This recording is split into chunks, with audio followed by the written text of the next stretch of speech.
What if I told you that a single photograph could shatter everything we thought we knew about freedom in post-Civil War America?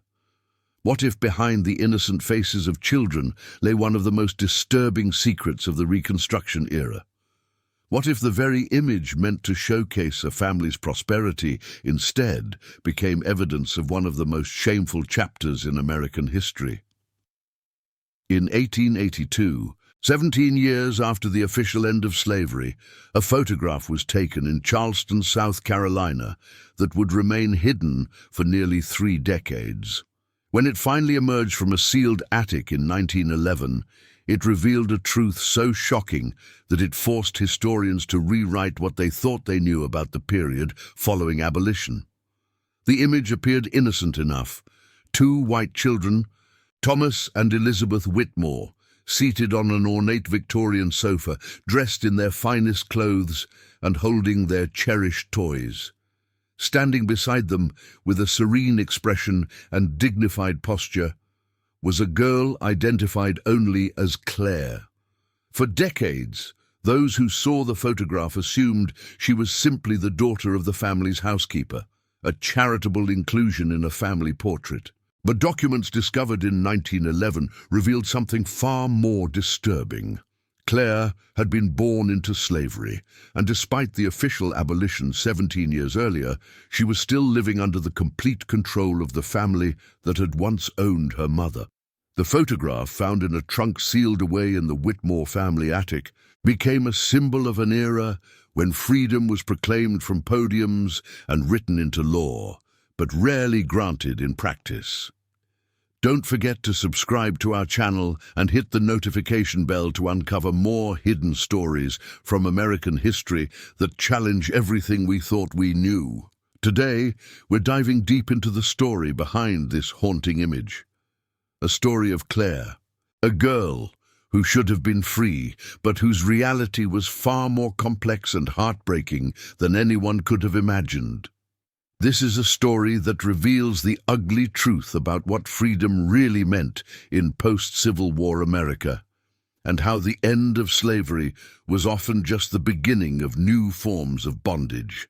Charleston, South Carolina, October 15, 1882. The morning air carried the familiar scent of salt from the harbor, mixed with the sweet fragrance of late-blooming jasmine that climbed the wrought-iron gates of the grand homes on Meeting Street. The cobblestone streets echoed with the rhythmic clip-clop of horse-drawn carriages as Charleston's elite went about their morning routines, maintaining the facade of genteel Southern society that had somehow survived the devastation of war and Reconstruction. Inside the imposing 3-story mansion at 247 Meeting Street, the Whitmore family was preparing for what they considered a momentous occasion.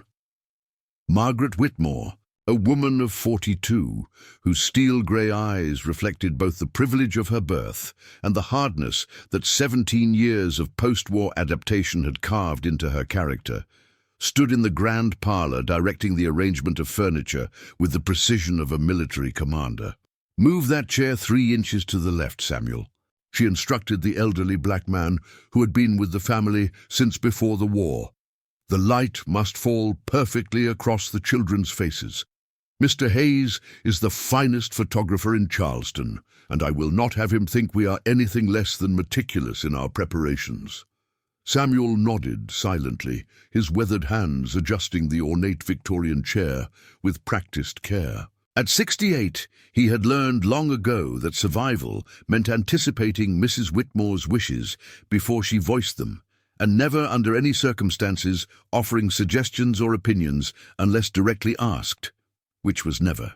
The parlor itself was a testament to the Whitmore family's determination to maintain their pre-war status despite the economic upheavals that had devastated much of the South.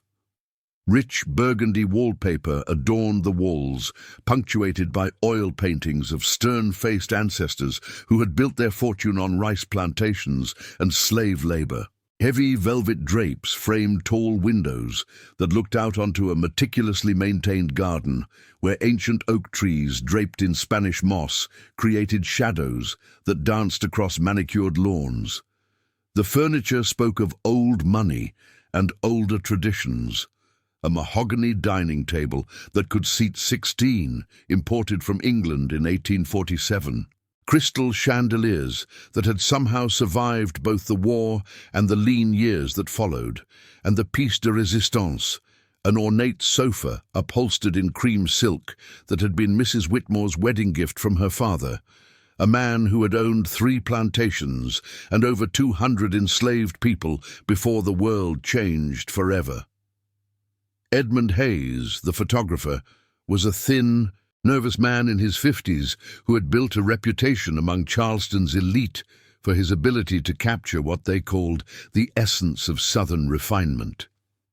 His equipment filled one corner of the parlor: a large wooden camera mounted on a brass tripod, glass plates carefully arranged in wooden boxes, and the various powders and chemicals needed to create the flash that would freeze this moment in time. "Mrs. Whitmore," Hayes said, adjusting his wire-rimmed spectacles as he peered through the camera's viewfinder, "I believe we have the lighting just right. Shall I call for the children?" Margaret Whitmore smoothed her dark blue dress, a creation of silk and lace that had cost more than most Charleston families earned in 6 months, and nodded. "Samuel, please ask Miss Elizabeth and Master Thomas to come down, and tell Claire to join them." The casual way she mentioned Claire, as an afterthought almost, would later strike historians as particularly telling. In the social hierarchy of the Whitmore household, Claire occupied a space that defied easy categorization, existing in a liminal world between family and servant, between freedom and bondage, between the Old South and whatever was supposed to come next. Thomas Whitmore entered the parlor first, his 8-year-old frame dressed in a miniature version of adult male fashion, a dark wool suit with short pants, white shirt with a stiff collar, and polished leather shoes that clicked against the hardwood floors. In his small hands he clutched a wooden toy horse, painted in realistic detail with a flowing mane and tail. The toy had been carved by his grandfather, Colonel James Whitmore, during the long winter of 1863, when the old man had been recovering from wounds received at Gettysburg. Thomas was a serious child, with the pale complexion and light brown hair that marked him as unmistakably a Whitmore. His blue eyes held an intelligence that his tutors praised, but also a certain distance that suggested he had already learned to see the world in terms of hierarchy and control. He had been taught from birth that he was destined for greatness, that the Whitmore name carried with it both privilege and responsibility, and that maintaining the family's position in Charleston society was not just important, but essential. 6-year-old Elizabeth followed her brother, her small hands carefully holding a porcelain doll that was nearly as tall as she was. The doll, imported from France and dressed in miniature finery that rivaled Elizabeth's own white lace dress, had been a gift for her last birthday. Elizabeth was a beautiful child with golden curls that her mother spent considerable time and money maintaining, and green eyes that sparkled with the confidence of someone who had never been told no about anything that truly mattered to her. Both children had been coached extensively on how to behave during the photography session. They were to sit still, look directly at the camera, and maintain the kind of dignified composure that befitted their station in life. They were not to fidget, speak unless spoken to, or do anything that might compromise the image their mother was determined to create. And then Claire entered the room. At 10 years old, Claire was taller than both Thomas and Elizabeth, with a presence that seemed to fill the space around her despite her quiet demeanor. Her skin was the color of café au lait, marking her as what Charleston society euphemistically called mixed race, a designation that carried with it a complex web of social, legal, and economic implications that would shape every aspect of her life. Claire's dress was beautiful, but clearly different from Elizabeth's. While Elizabeth wore pure white lace with intricate embroidery and silk ribbons, Claire's dress was a simple floral pattern in muted colors, well made and clean, but unmistakably marking her as separate from the Whitmore children. Her dark hair was pulled back in a neat bun, and her posture was perfectly straight, suggesting both natural dignity and careful training. But it was Claire's eyes that would later captivate anyone who saw the photograph. Dark brown and remarkably expressive, they seemed to hold depths of understanding that were startling in someone so young. There was intelligence there, certainly, but also something else, a kind of watchful awareness that suggested she understood far more about her situation than anyone realized. "Claire, you'll stand here," Mrs. Whitmore directed, indicating a spot slightly to the right of the sofa where Thomas and Elizabeth would sit. "Remember to keep your hands clasped in front of you and look directly at the camera. We want this to be a proper family portrait." The word family hung in the air with a weight that everyone in the room felt, but no one acknowledged. Claire nodded silently and took her position, her movements graceful and controlled. She had learned long ago that survival in the Whitmore household depended on being present but not prominent, visible but not vocal, useful but never demanding. As the photographer made his final adjustments, positioning Thomas and Elizabeth on the sofa and ensuring that the light fell correctly across their faces, the true complexity of this family portrait became apparent. Here were 3 children who shared the same roof, ate meals prepared in the same kitchen, and were educated by the same tutors. But the invisible lines that separated them were as real and impermeable as iron bars. Thomas and Elizabeth sat with the casual confidence of children who had never questioned their place in the world. They were Whitmores, and that name opened doors, commanded respect, and guaranteed a future filled with opportunities. They would attend the finest schools, marry into other prominent families, and inherit not just money and property, but social position and political influence. Claire stood with the careful composure of someone who understood that her very presence in this photograph was a privilege that could be revoked at any moment. She was in the picture but not of it, included but not equal, visible but not valued in the same way as the children seated before her. "Everyone ready?" Hayes asked, his hand poised over the camera's shutter mechanism. "Remember, you must remain perfectly still for several seconds after I remove the lens cap. Any movement will blur the image." Mrs. Whitmore took one final look at the arrangement, adjusting a fold in Elizabeth's dress and smoothing a strand of Thomas's hair. She glanced at Claire and nodded approvingly. The girl looked appropriately neat and well-behaved, exactly what was needed to demonstrate the family's benevolent treatment of their dependents. "Proceed, Mr. Hayes," she said, stepping back to observe from the side of the room. The photographer removed the lens cap, and for several long seconds the parlor was filled with absolute silence. The only sounds were the distant ticking of the grandfather clock in the hallway and the soft whisper of autumn wind through the oak trees outside. In that frozen moment, captured forever on glass and silver, 3 children looked directly into the camera lens. Thomas, serious and dignified, clutching his wooden horse. Elizabeth, beautiful and confident, holding her porcelain doll. And Claire, standing slightly apart, her hands clasped in front of her, her dark eyes meeting the camera's gaze with an intensity that would haunt everyone who saw the photograph. None of them could have known that this single image would one day become evidence in a case that would expose one of the most shameful secrets of the post-Civil War South. None of them could have imagined that Claire's story would eventually force historians to confront uncomfortable truths about what freedom really meant in 1882 America. The flash powder ignited with a bright burst of light, and the moment was preserved forever.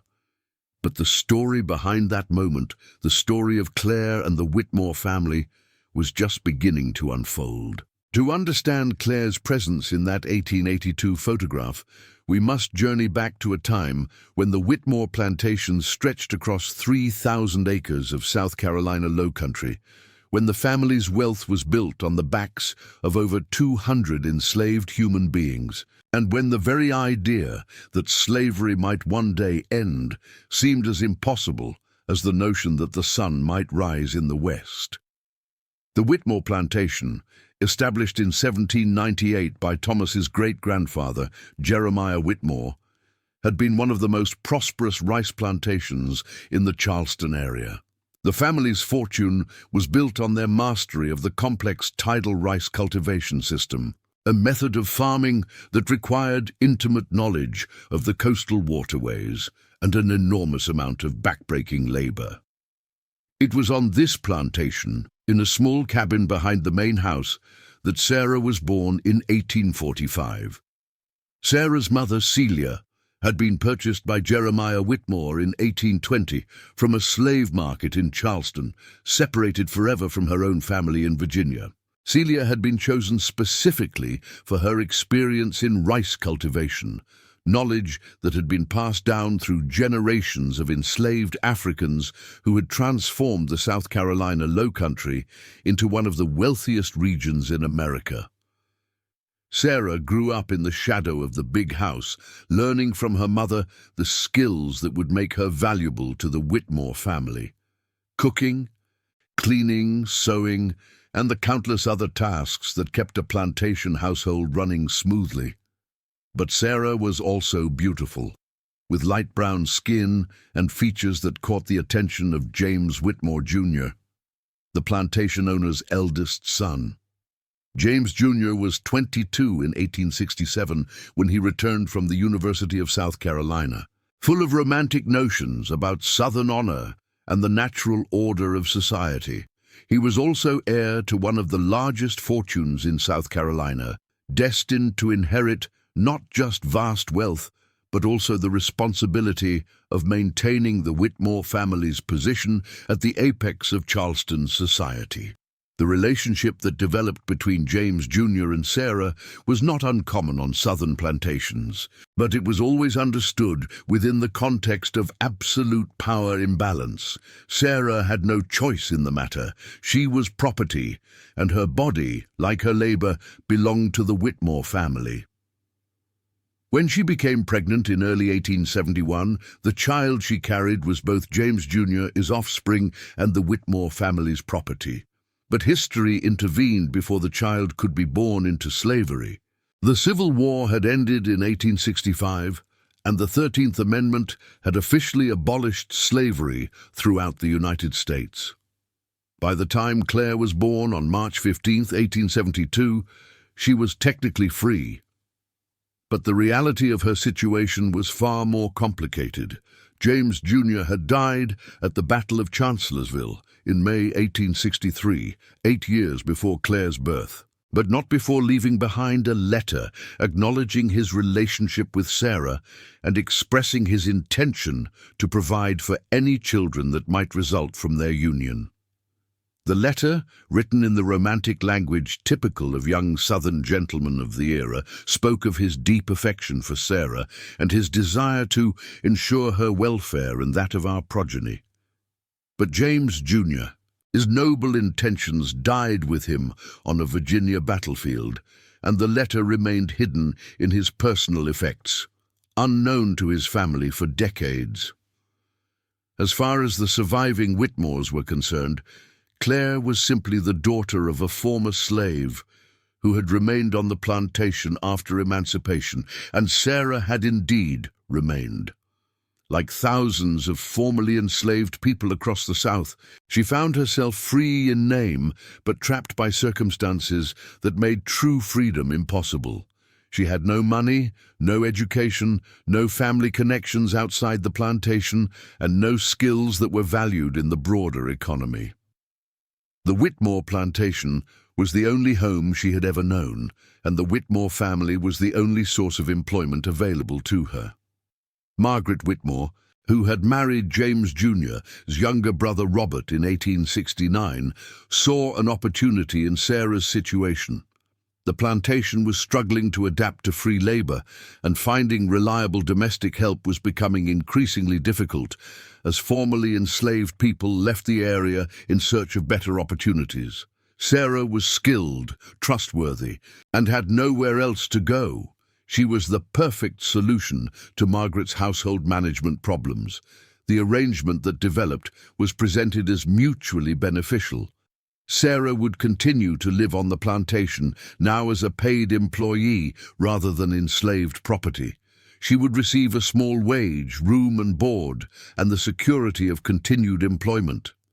In return, she would manage the household staff, oversee the cooking and cleaning, and essentially run the domestic side of the plantation operation. But the reality was far more complex and exploitative than this arrangement suggested.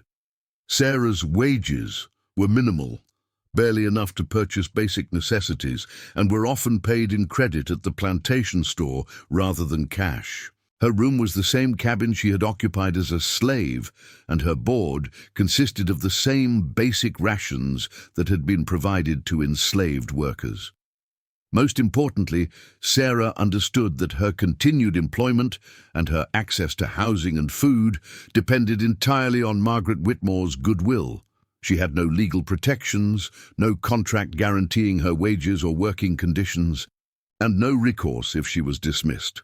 In practical terms, her situation differed little from slavery, except that she could not be sold to another family. When Claire was born, her status was even more ambiguous. She was legally free, but she was also completely dependent on the Whitmore family for her survival. Margaret Whitmore made it clear that Claire's presence was tolerated only as long as she proved useful and caused no trouble. The child would be fed and housed, but she would also be expected to work from the moment she was capable of performing simple tasks. As Claire grew, the true nature of her situation became increasingly apparent. She was not a member of the Whitmore family, despite sharing blood with Thomas and Elizabeth. She was not exactly a servant, since she received no wages and had no freedom to seek employment elsewhere. She existed in a grey area that had no legal definition, but was all too common in the post-war South. She was free but not free, included but not equal, valued but not loved. The Whitmore family's treatment of Claire reflected a broader pattern across the former Confederacy.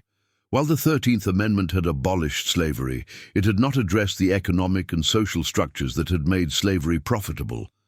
Plantation owners like the Whitmores found new ways to maintain control over black labor, using debt, intimidation, and economic dependency to create systems that were slavery in all but name.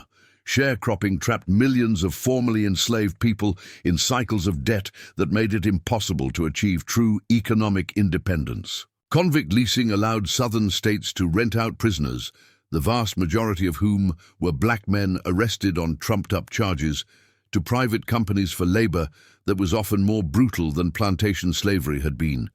And domestic arrangements like Claire's created a class of people who were technically free but practically bound to their former owners. Dr. Marcus Webb, a Charleston physician who was a frequent visitor to the Whitmore home, would later write in his diary about the contradictions he observed in Claire's situation. The child is remarkably intelligent, perhaps more so than the Whitmore children themselves.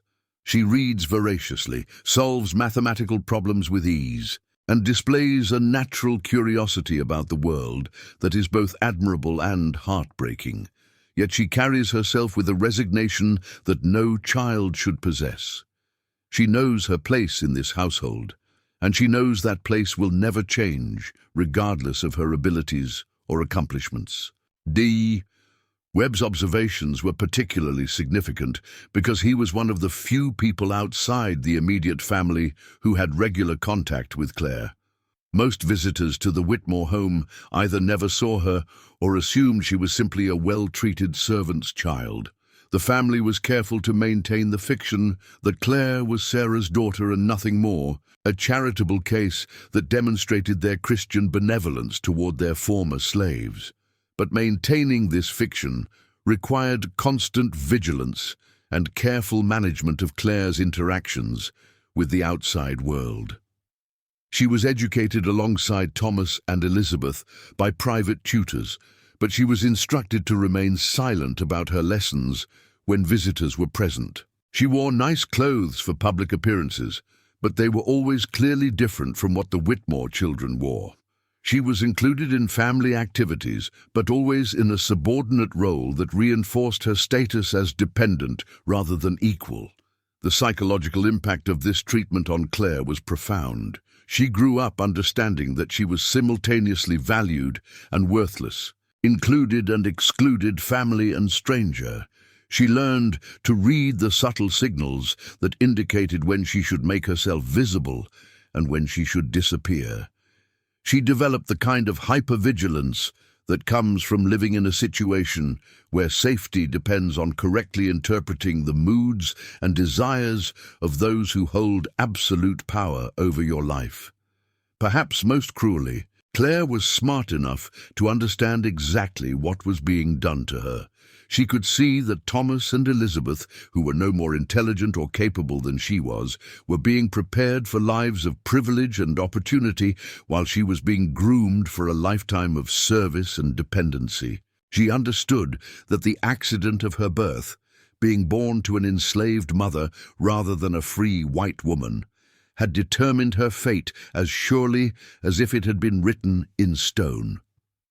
Yet Claire also possessed a remarkable resilience and dignity that impressed everyone who met her. Despite the limitations placed on her life, she pursued learning with a passion that amazed her tutors. She read everything she could get her hands on, from classical literature to scientific treatises to political philosophy. She taught herself French and Latin, mastered advanced mathematics, and developed a sophisticated understanding of history and current events. This intellectual development created another layer of complexity in Claire's situation. The more educated she became, the more clearly she understood the injustice of her circumstances. But education also gave her hope. Hope that someday, somehow, she might find a way to escape the limitations that had been imposed on her life. The 1882 photograph captured Claire at a crucial moment in her development. At 10 years old, she was old enough to understand her situation, but still young enough to hope that it might change. The serious expression on her face in the photograph reflects not just the formal requirements of Victorian portraiture, but also the weight of knowledge that no child should have to carry. Standing beside Thomas and Elizabeth, Claire represented both the promise and the betrayal of emancipation. She was living proof that the end of slavery had not meant the end of racial oppression, and that freedom was often just another word for a different kind of bondage. As the years passed after that fateful photograph was taken, Claire's life in the Whitmore household became increasingly complex and psychologically demanding. The child who had stood so dignifiedly beside Thomas and Elizabeth in 1882 was growing into a young woman whose intelligence and capabilities far exceeded the narrow role that Charleston society had assigned to her. By 1885, when Claire was 13, the contradictions of her existence had become even more pronounced. She had grown tall and graceful, with features that clearly reflected her mixed heritage, but also possessed a natural elegance that drew attention wherever she went. Her education, conducted alongside Thomas and Elizabeth by a series of private tutors, had progressed to a level that would have been considered exceptional for any child, regardless of race. Professor William Hartwell, who served as the children's primary tutor from 1883 to 1887, would later write extensively about his experiences teaching in the Whitmore household. His private journals, discovered after his death in 1923, provide a unique window into Claire's intellectual development and the impossible situation in which she found herself. Claire possesses the most remarkable mind I have encountered in 30 years of teaching, Hartwell wrote in an entry dated September 15, 1885. Her grasp of Latin grammar surpasses that of students I have taught at the university level. She reads Virgil with an understanding of nuance and metaphor that astounds me. Yet I am instructed to ensure that her accomplishments never overshadow those of Master Thomas and Miss Elizabeth, a requirement that forces me to hold back a brilliant student in order to maintain social proprieties that I find increasingly difficult to stomach. The tutorial sessions took place in the Whitmore Library, a magnificent room lined floor to ceiling with leather-bound volumes that represented one of the finest private collections in Charleston. The room itself was a testament to the family's intellectual pretensions. First editions of Shakespeare and Milton, complete sets of classical authors in their original languages, scientific treatises, philosophical works, and historical texts that chronicled the rise and fall of civilizations. For Claire, the library represented both paradise and torture. She was surrounded by knowledge, but constantly reminded that her access to it was conditional and limited. She could read these books, but she could never own them. She could master their contents, but she could never use that knowledge to build a life of her own choosing. The daily routine of education in the Whitmore household followed a carefully orchestrated pattern designed to maintain social hierarchies while providing all three children with the kind of classical education that was expected of the Southern elite. Mornings began with Latin and Greek, followed by mathematics, then literature and composition. Afternoons were devoted to history, natural sciences, and what was euphemistically called moral philosophy, essentially lessons in how to behave according to the social expectations of their respective stations in life. Thomas, now 11, was being groomed to take over the family's business interests and social position. His education emphasized leadership, public speaking, and the kind of classical knowledge that would allow him to hold his own in conversations with other members of Charleston's elite. He was a capable student, but not an exceptional one, possessing the kind of steady intelligence that would serve him well in managing inherited wealth and social position. Elizabeth, at 9, was receiving the education considered appropriate for a young lady of her social class. She studied literature and languages, learned to paint and play the piano, and was instructed in the social graces that would help her make an advantageous marriage when the time came. She was bright and charming, with the kind of natural confidence that came from never having to question her place in the world. But it was Claire who truly excelled in every subject, often completing assignments that challenged Thomas and Elizabeth with an ease that both impressed and troubled Professor Hartwell. Her essays on historical topics demonstrated not just factual knowledge, but analytical thinking that was remarkably sophisticated for her age. Her mathematical abilities were so advanced that Hartwell had to seek out university-level textbooks to provide her with appropriate challenges. Perhaps most remarkably, Claire had taught herself to read and write in French and German by studying books in the Whitmore Library. When Hartwell discovered this, he was so impressed that he began providing her with additional instruction in these languages, despite having no authorization from Mrs. Whitmore to do so. "I cannot in good conscience limit this child's intellectual development," he wrote in his journal. "She has a hunger for knowledge that is both inspiring and heartbreaking.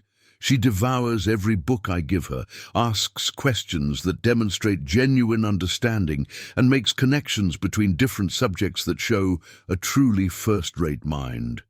Yet I know that all of this education will ultimately serve only to make her more aware of the limitations that society has placed on her life."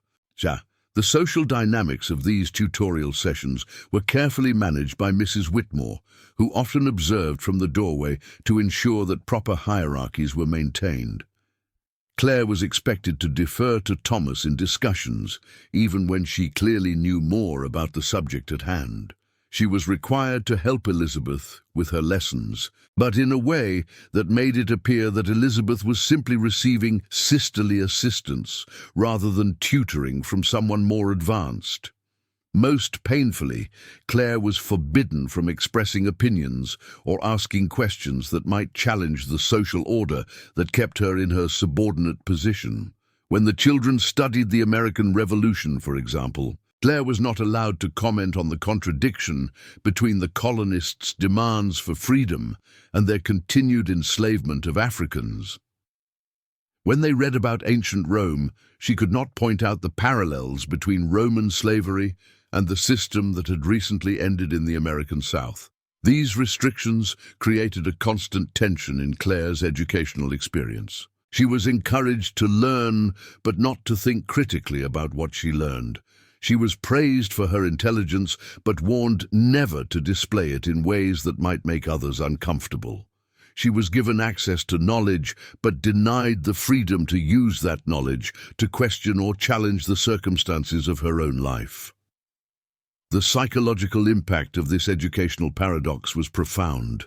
Claire began to develop what would later be recognized as a form of intellectual dissociation, the ability to engage fully with academic subjects while simultaneously suppressing her emotional and political responses to what she was learning. She became expert at presenting a calm, accepting exterior while her mind raced with questions and insights that she could never voice. Dr. Webb, the family physician who continued to visit the Whitmore home regularly, noticed changes in Claire's demeanor as she entered adolescence. The child has developed a kind of watchful stillness that is both impressive and concerning, he wrote in 1886. She observes everything, understands more than she should, and says less than she thinks. There is a quality of suppressed intensity about her that suggests great depths of feeling and thought that she has learned to keep carefully hidden. The social isolation that came with Claire's ambiguous position in the household became more pronounced as she grew older. She was too educated and refined to fit in with the other domestic workers, but she was barred by race and social convention from forming friendships with the children of other elite families. She existed in a social no-man's land, belonging fully to neither the world of the servants nor the world of the family. This isolation was particularly painful during social events at the Whitmore home. Charleston society in the 1880s was built around an elaborate network of social gatherings, dinner parties, garden parties, musical evenings, and formal receptions that allowed the elite to maintain their connections and reinforce their shared values. The Whitmore home was frequently the site of such gatherings, and Claire's role during these events was carefully choreographed to maintain social proprieties. She was expected to be present but invisible, helpful but unobtrusive. She might serve refreshments or assist with guests' wraps, but she was never introduced or included in conversations. She could listen to discussions of literature, politics, and current events, but she could never participate, no matter how much she might have to contribute. These social gatherings provided Claire with a unique education in the workings of Charleston's elite society. She observed the complex web of relationships, rivalries, and alliances that shaped the city's political and economic life. She listened to conversations about business deals, political appointments, and social scandals that gave her insights into how power really operated in the post-war South. But this knowledge came at a tremendous psychological cost. Claire was forced to watch as young women her own age, girls who were often less intelligent and less educated than she was, were celebrated, courted, and prepared for lives of privilege and influence. She saw how easily Thomas moved through this social world, how naturally he assumed the deference and respect that came with his position as a Whitmore heir. The contrast between Claire's intellectual capabilities and her social limitations became even more stark as she entered her teenage years. By 1888, when she was 16, she was reading works of philosophy and political theory that challenged many of the assumptions underlying Southern society. She had discovered the writings of Frederick Douglass, whose autobiography had somehow found its way into the Whitmore Library, and she had read accounts of the abolitionist movement that opened her eyes to different ways of thinking about race and freedom. But Claire was also smart enough to understand that expressing any interest in such ideas would be dangerous. The post-Reconstruction South was becoming increasingly hostile to any challenges to white supremacy, and even the limited freedoms that she enjoyed in the Whitmore household could be revoked if she was perceived as a threat to the social order. The year 1888 also brought changes to the Whitmore family that would have profound implications for Claire's future. Thomas, now 16, was preparing to leave for college, and there was talk of sending him to the University of Virginia, or perhaps even to Harvard. Elizabeth, at 14, was beginning to receive attention from the sons of other prominent Charleston families, and Mrs. Whitmore was already planning the social debut that would formally introduce her daughter to society. These developments forced Claire to confront the reality that her childhood companions were moving toward futures that would take them far away from the world they had shared. Thomas would go to university, then return to take his place in Charleston society as a businessman and civic leader. Elizabeth would marry well and become the mistress of her own grand home, with her own staff of servants to manage. But what future awaited Claire? At 16, she was more educated than most college graduates, more refined than many society ladies, and more intelligent than most of the young men who came calling on Elizabeth. Yet her options were severely limited by the circumstances of her birth and the social conventions of her time. Mrs. Whitmore had made it clear that Claire would always have a place in the household, but that place would be as a domestic worker, not as a family member. She might eventually be promoted to housekeeper or personal maid, positions that would provide security but no real independence. She might be allowed to marry, but only to another domestic worker or laborer, and any children she had would face the same limitations that constrained her own life. The photograph taken in 1882, when Claire was 10 years old, had captured her at a moment when the future still seemed open to possibility. But by 1888, the weight of accumulated experience had taught her that the dignified pose she had struck in that image was not just a momentary requirement of Victorian portraiture. It was a way of life that she would be expected to maintain forever. The girl who had stood so proudly beside Thomas and Elizabeth was becoming a young woman who understood that her intelligence, her education, and her capabilities would never be enough to overcome the barriers that society had erected around her life. She was trapped not by chains or laws, but by something far more insidious. A system of social expectations and economic dependencies that made freedom a theoretical concept rather than a practical reality. Yet Claire's spirit remained unbroken. In the privacy of her small room in the servants' quarters, she continued to read and study, to dream and plan, to hope that somehow, someday, she might find a way to use her gifts to create a different kind of life.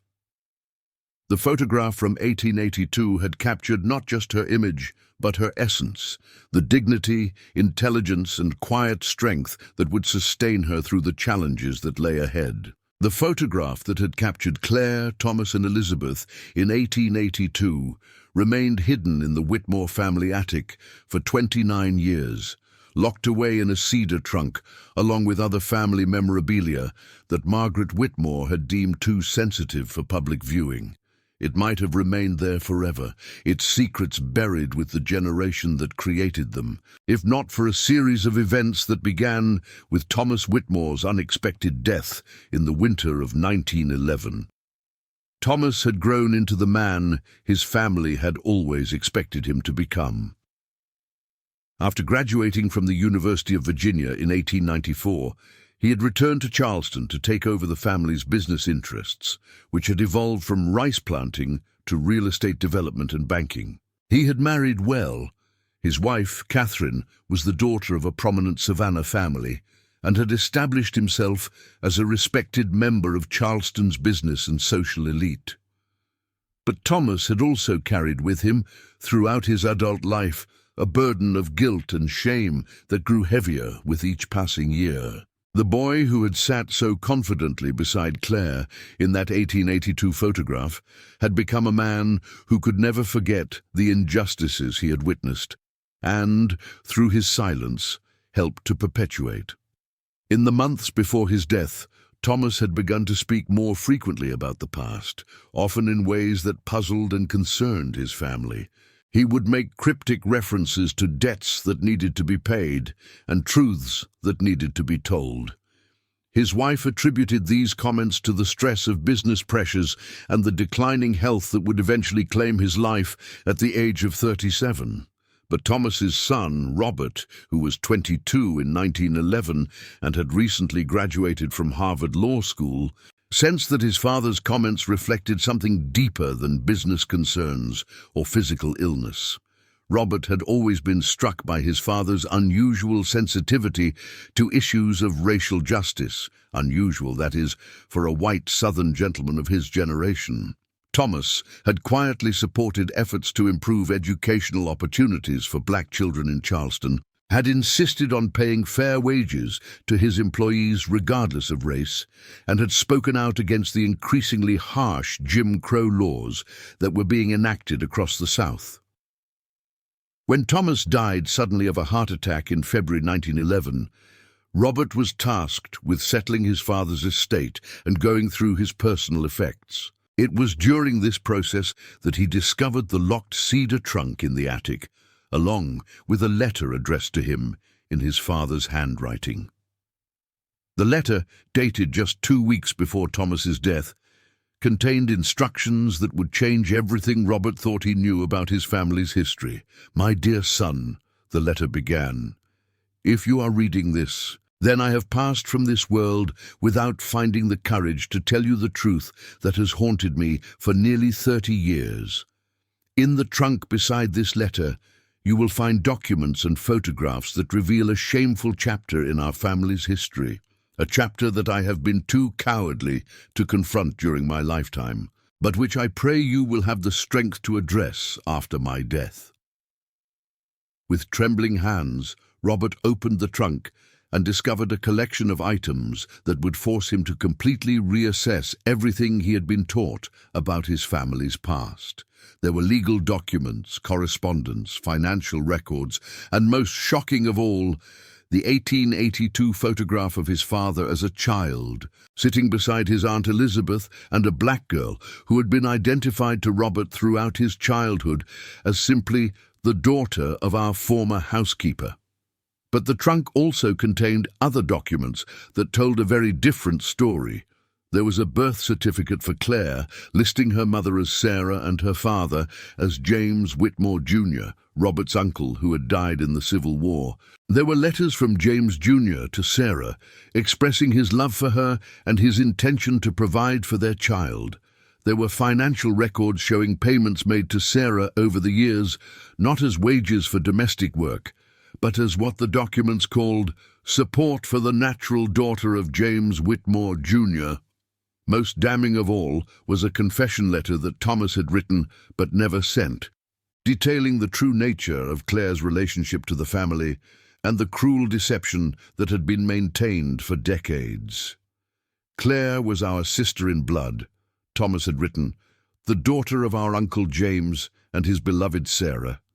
She shared our bloodline, our intelligence, and our potential, but we denied her the love, recognition, and opportunities that should have been her birthright. We allowed her to be treated as a servant in her own family's home, to be educated but never acknowledged, to be valued but never loved as she deserved."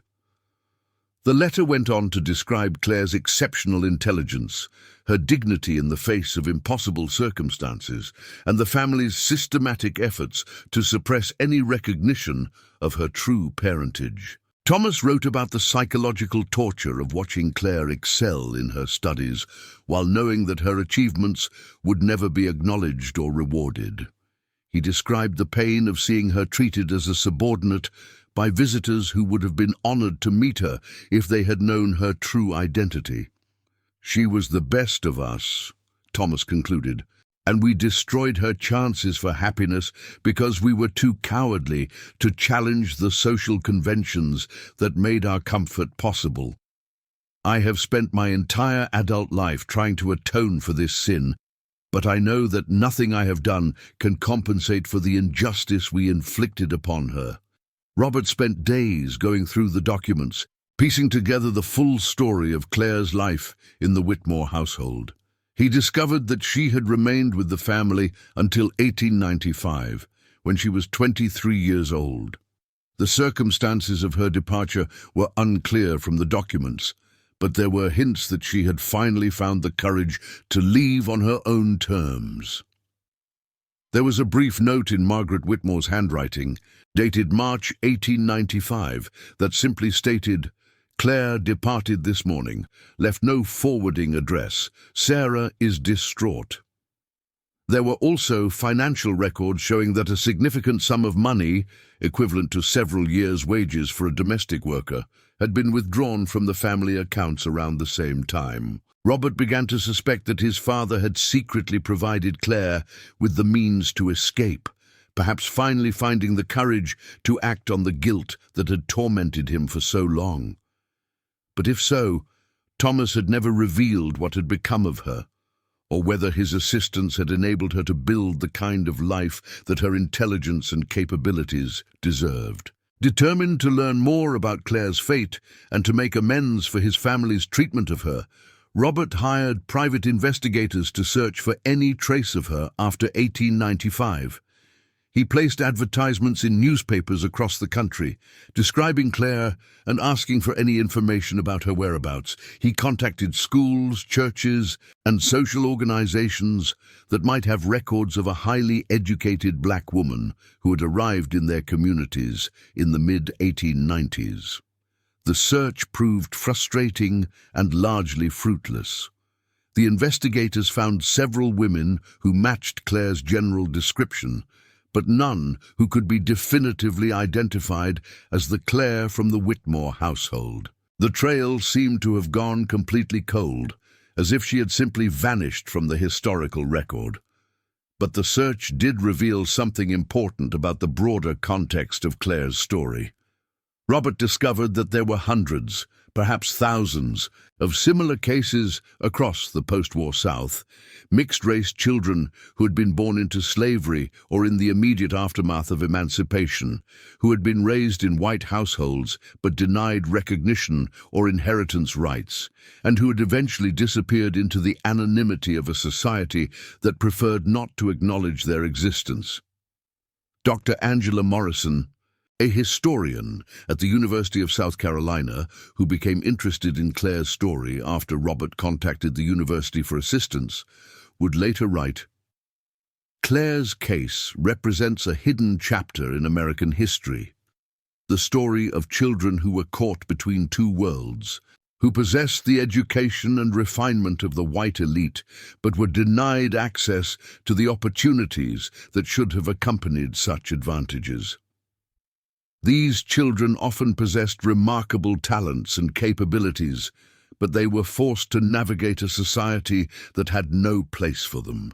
Robert's investigation also revealed the broader historical context that had shaped Claire's life. The 1880s and 1890s had been a period of increasing racial oppression in the South, as the promises of Reconstruction were systematically betrayed through the implementation of Jim Crow laws, the disenfranchisement of black voters, and the rise of organizations like the Ku Klux Klan that used violence and intimidation to maintain white supremacy. For someone in Claire's position, educated, refined, and visibly of mixed race, this period would have been particularly dangerous. She would have been too prominent to blend into the general population of black domestic workers, but too obviously non-white to pass as a member of white society.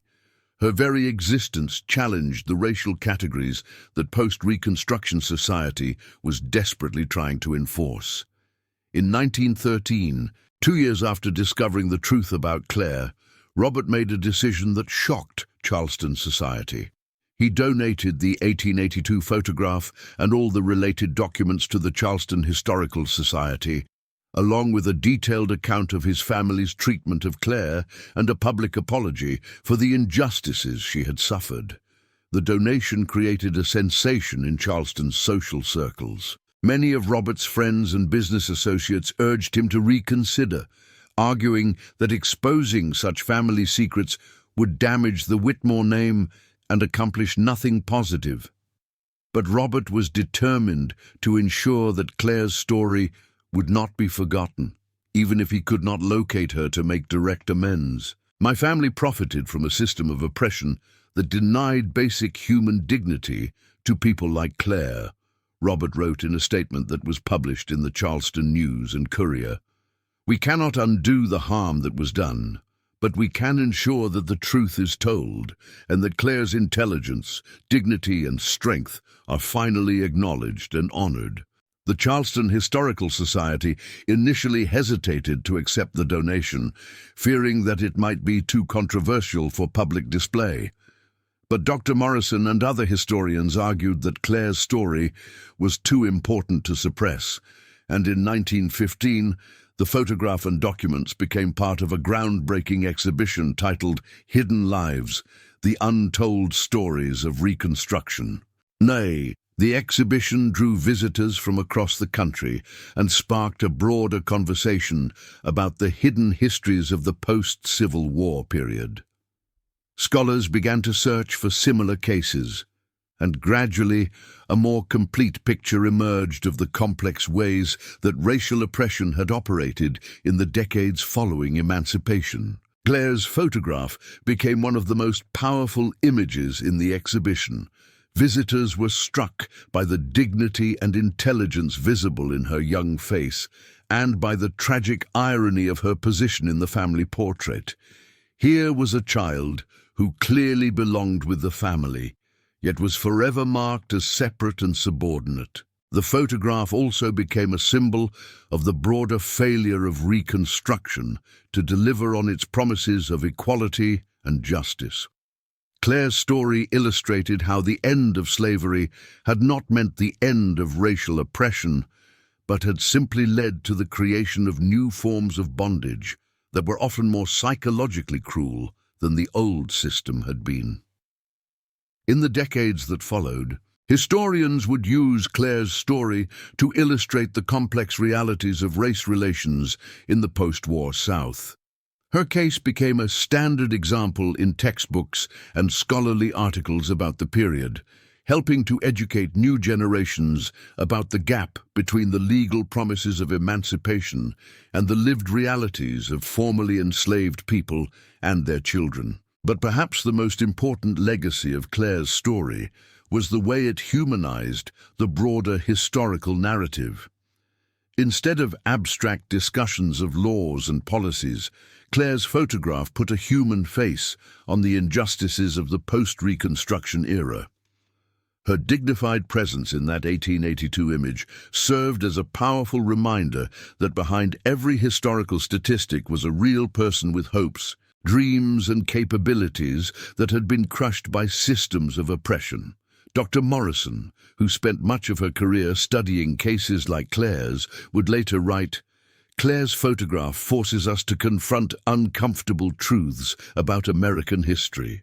It reminds us that the promise of freedom was often betrayed, that intelligence and dignity were not enough to overcome the barriers erected by racial prejudice, and that countless talented individuals were denied the opportunities they deserved simply because of the circumstances of their birth." The search for Claire herself continued sporadically for decades, but she was never found. Some historians speculated that she had managed to pass as white in a northern city, using her education and refinement to create a new identity for herself. Others suggested that she had become a teacher or social worker in a black community, using her exceptional education to help others who had been denied opportunities. But regardless of what became of Claire after she left the Whitmore household in 1895, her legacy was secure. The photograph that had been intended to showcase the prosperity and respectability of a Charleston family had instead become evidence of one of the most shameful aspects of American history: And the girl, who had been denied recognition and love during her lifetime, had finally received the acknowledgement she deserved, even if it came too late for her to benefit from it personally. Today, Claire's photograph hangs in the Charleston Museum, where it continues to educate visitors about the complex realities of the post-Civil War period. School groups study her image as part of their lessons about Reconstruction and its aftermath. Scholars continue to research cases like hers, gradually building a more complete understanding of how racial oppression operated in the decades following emancipation. But perhaps most importantly, Claire's story serves as a reminder that history is not just about the famous and powerful, but about ordinary people whose lives were shaped by the forces of their time. Her dignified presence in that 1882 photograph ensures that her story will never be forgotten and that the injustices she suffered will continue to educate and inspire future generations. The girl who was denied her rightful place in the Whitmore family has finally found her place in American history, not as a footnote or curiosity, but as a powerful symbol of both the failures and the possibilities of the American dream. Her story reminds us that freedom is not just a legal concept, but a lived reality that must be constantly defended and expanded. And her image, captured in that moment in 1882, continues to challenge us to confront the uncomfortable truths about our past and to work toward a more just and equitable future. In the end, Claire's greatest victory was not in escaping the Whitmore household or in finding personal happiness, though we can hope she achieved both. Her greatest victory was in the simple act of surviving with her dignity intact, of maintaining her humanity in the face of systematic dehumanization, and of leaving behind an image that would eventually force the world to confront the truth about her story and the stories of countless others like her. The photograph that was meant to preserve the image of a perfect Charleston family instead became evidence of the imperfections and injustices that lay at the heart of American society. And the girl who was supposed to remain invisible and silent has finally found her voice, speaking across the decades to remind us that every person deserves recognition, respect, and the opportunity to fulfill their potential, regardless of the circumstances of their birth. Claire's story is ultimately a story about the power of truth to emerge from even the deepest shadows, and about the importance of bearing witness to injustice, even when that witness comes too late to change the outcome. Her photograph stands as a testament to the resilience of the human spirit and as a challenge to each generation to do better than the one that came before. As we reach the end of Claire's story, we're left with more questions than answers, and perhaps that's as it should be. The 1882 photograph that started our journey continues to hang in the Charleston Museum, where thousands of visitors each year pause to study the faces of 3 children frozen in time. But it's Claire's face that draws the longest looks, her eyes that seem to follow viewers as they move through the exhibition. What happened to Claire after she left the Whitmore household in 1895? Did she find the freedom and recognition that had been denied to her for so long? Did she use her remarkable education to build a life of purpose and meaning? Did she ever marry, have children of her own, pass on the strength and dignity that had sustained her through so many years of injustice? We may never know the answers to these questions. Claire vanished from the historical record as completely as if she had never existed, leaving behind only that single photograph and the documents that Robert Whitmore discovered in his father's attic. But in some ways, the mystery of her later life is less important than the clarity of her early story and the lessons it continues to teach us. Dr. Angela Morrison, who spent decades studying cases like Claire's, often told her students that the most important historical documents are not always the ones that provide complete answers, but the ones that force us to ask better questions. Claire's photograph, she argued, challenges us to think more deeply about what freedom really means, about how systems of oppression adapt and evolve, and about the countless individual stories that lie hidden beneath the grand narratives of American history. When we look at Claire's photograph, Dr. Morrison would say, we're not just seeing one girl's story. We're seeing the story of an entire generation of children who were caught between two worlds, who possessed talents and capabilities that their society refused to acknowledge, and who were forced to navigate impossible circumstances with courage and dignity that should humble us all. The photograph also serves as a powerful reminder of how historical narratives can be manipulated and controlled by those in power. For nearly 30 years, the Whitmore family successfully maintained the fiction that Claire was simply the daughter of a former slave who had been charitably taken in by her mother's former owners.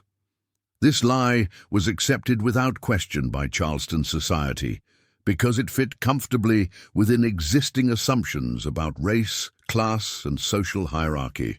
It was only when Robert Whitmore chose to reveal the truth that the real story emerged. His decision to donate the photograph and documents to the Charleston Historical Society was itself an act of courage that challenged the social conventions of his time. Many of his contemporaries viewed his actions as a betrayal of family loyalty and Southern honor, but Robert understood that some truths are too important to remain hidden.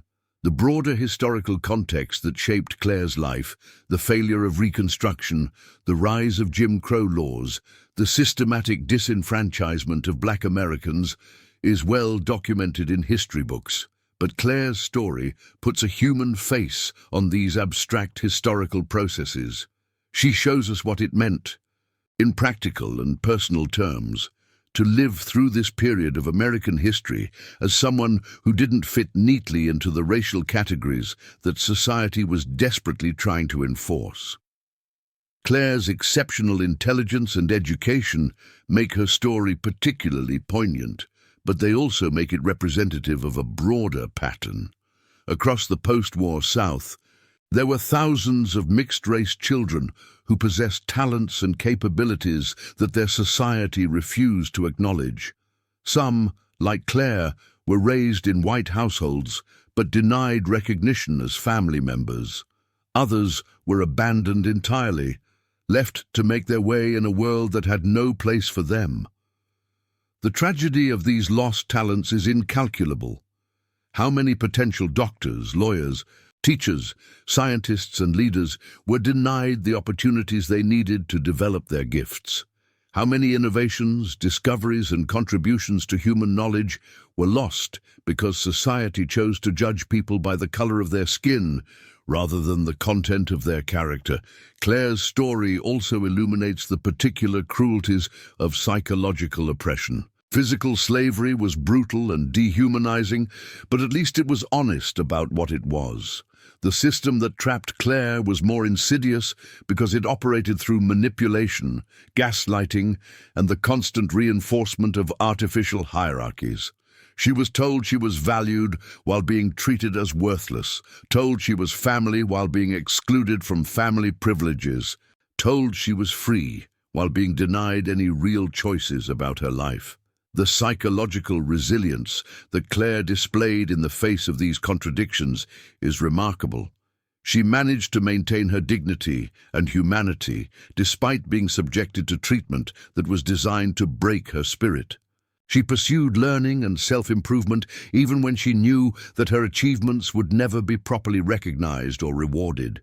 She carried herself with grace and composure even when she must have been burning with anger and frustration at the injustices she was forced to endure.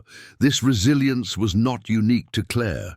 Throughout American history, oppressed people have found ways to maintain their humanity and dignity in the face of systems designed to crush their spirits. The enslaved people who preserved their cultural traditions despite brutal attempts at cultural destruction. The immigrants who maintained their identities while adapting to new societies. the women who fought for recognition and rights in male-dominated institutions, the workers who organized for better conditions despite violent opposition. Claire's story is part of this larger narrative of resistance and resilience.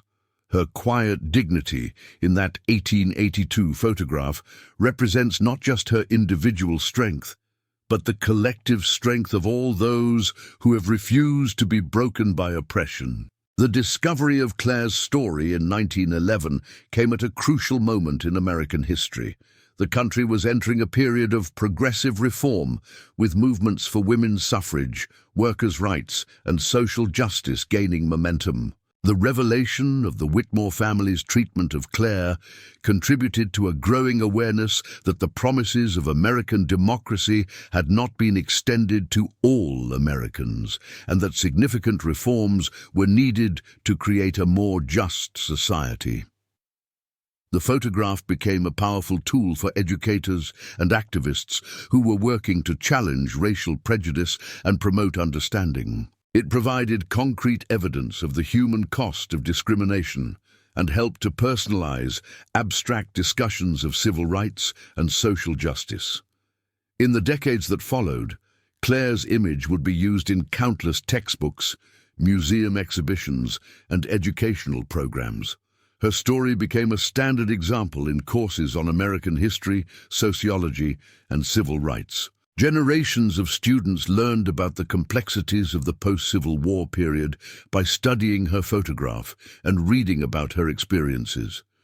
But perhaps the most important impact of Claire's story has been its ability to inspire empathy and understanding across racial and cultural lines. The photograph forces viewers to see Claire as an individual human being with her own thoughts, feelings, and aspirations, rather than as a representative of an abstract social category. This personal connection helps to break down the psychological barriers that allow prejudice and discrimination to flourish. Modern visitors to the Charleston Museum often comment on the power of Claire's gaze in the photograph. Children, in particular, seem drawn to her image, perhaps recognizing something of themselves in her serious expression and dignified posture. Teachers report that students often ask detailed questions about Claire's life and express genuine concern about what happened to her after she left the Whitmore household. This emotional connection across time and cultural boundaries suggests that Claire's story continues to have relevance for contemporary audiences. In an era when issues of racial justice, economic inequality, and social mobility remain contentious topics, Claire's experiences provide historical context for ongoing debates about opportunity, fairness, and the meaning of freedom. The photograph also serves as a reminder of the importance of preserving and sharing difficult histories. The Whitmore family's initial impulse was to hide the truth about Claire's story, to maintain comfortable fictions rather than confront uncomfortable realities. It was only when Robert Whitmore chose to reveal the truth that Claire's story could begin to serve its educational and inspirational purposes. This pattern of concealment and eventual revelation is common in American history. Many of the most important stories about our past have been hidden or suppressed by those who found them inconvenient or embarrassing. The internment of Japanese Americans during World War II, the government's role in conducting medical experiments on African Americans, the systematic destruction of Native American cultures, these and many other stories were kept hidden for decades before finally being acknowledged and studied.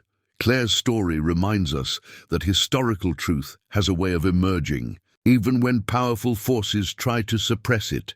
Documents survive, photographs endure, and eventually, someone with courage and integrity chooses to reveal what has been hidden. The challenge for each generation is to be willing to confront these difficult truths and to learn from them rather than repeating the mistakes of the past. The ongoing mystery of Claire's later life adds another dimension to her story.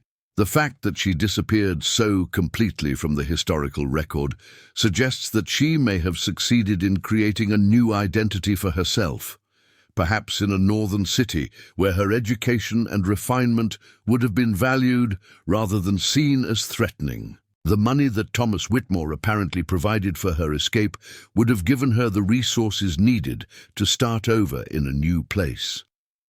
Some historians have speculated that Claire may have become involved in the early civil rights movement, using her exceptional education and first-hand experience of injustice to fight for the rights of others. Others suggest that she may have become a teacher, passing on her love of learning to a new generation of students who would have benefited enormously from her knowledge and wisdom. But regardless of what path Claire's life took after 1895, her legacy is secure. The photograph that captured her at age 10 has ensured that her story will never be forgotten. Her image continues to educate, inspire, and challenge viewers more than a century after it was taken. In our current era of social media and digital communication, when images can be shared instantly around the world, it's worth reflecting on the power of a single photograph to change hearts and minds. Claire's image has probably been seen by millions of people over the past century, and each viewing has the potential to create new understanding and empathy. The photograph also reminds us of the importance of bearing witness to injustice, even when we cannot immediately change the circumstances that create it. The photographer who captured Claire's image in 1882 probably had no idea that he was creating a historical document that would eventually expose one of the most shameful aspects of post-Civil War society. But his technical skill in creating a clear, compelling image ensured that Claire's story could eventually be told. Similarly, Robert Whitmore's decision to reveal his family's secrets, despite the social costs of doing so, ensured that Claire's story would become part of the historical record. His courage in confronting uncomfortable truths about his family's past provides a model for how individuals can contribute to historical understanding and social progress. As we conclude our journey through Claire's story, we're left with a profound sense of both loss and hope. Loss for the opportunities that were denied to Claire and countless others like her. Loss for the contributions they might have made to society if they had been given the chances they deserved. Loss for the pain and suffering that could have been avoided if people had chosen compassion over prejudice, justice over convenience. But also hope. Hope that comes from seeing the resilience and dignity that Claire displayed in the face of impossible circumstances. Hope that comes from knowing that truth eventually emerges, even when powerful forces try to suppress it. Hope that comes from recognizing that each generation has the opportunity to do better than the one that came before. Claire's photograph stands as a challenge to all of us to examine our own assumptions and prejudices, to question the systems and structures that create inequality, and to work toward a society where every person has the opportunity to develop their talents and pursue their dreams. Her story reminds us that freedom is not a destination but a journey, not a gift but a responsibility that each generation must embrace anew. If this story has moved you, please subscribe to our channel and share it with others. History's hidden stories deserve to be told, and voices like Claire's deserve to be heard across the generations. What other secrets do you think are hidden in old family photographs? What stories from your own family's past might challenge comfortable assumptions about history? Let us know in the comments below. And remember that every photograph tells a story. We just have to be willing to look closely enough to see it. In remembering Claire, we honor not just her memory, but the memory of countless others whose stories were buried by those who sought to control the narrative of American history. Their voices, like hers, refuse to be silenced. Their dignity, like hers, transcends the circumstances that sought to diminish it.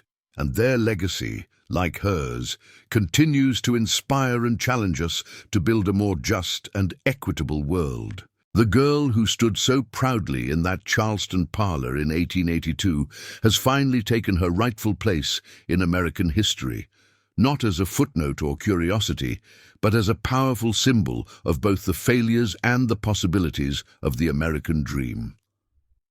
Her story reminds us that behind every historical statistic is a real person with hopes, dreams, and capabilities that deserve recognition and respect. Claire's eyes, captured in that moment of time, continue to watch us across the decades, challenging us to see clearly, to think deeply, and to act with courage and compassion.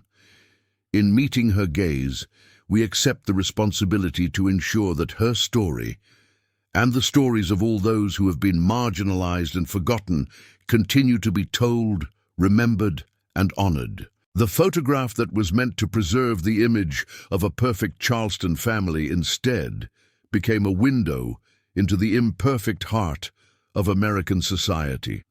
And the girl who was supposed to remain invisible has finally found her voice, speaking across time to remind us that every person matters, every story deserves to be told, and every injustice demands to be acknowledged and addressed. This is Claire's legacy, not just the story of one remarkable girl, but a call to action for all of us to build a world where intelligence is valued over prejudice, where dignity is respected regardless of circumstances, and where freedom is not just a promise, but a reality for every person, regardless of the color of their skin or the circumstances of their birth.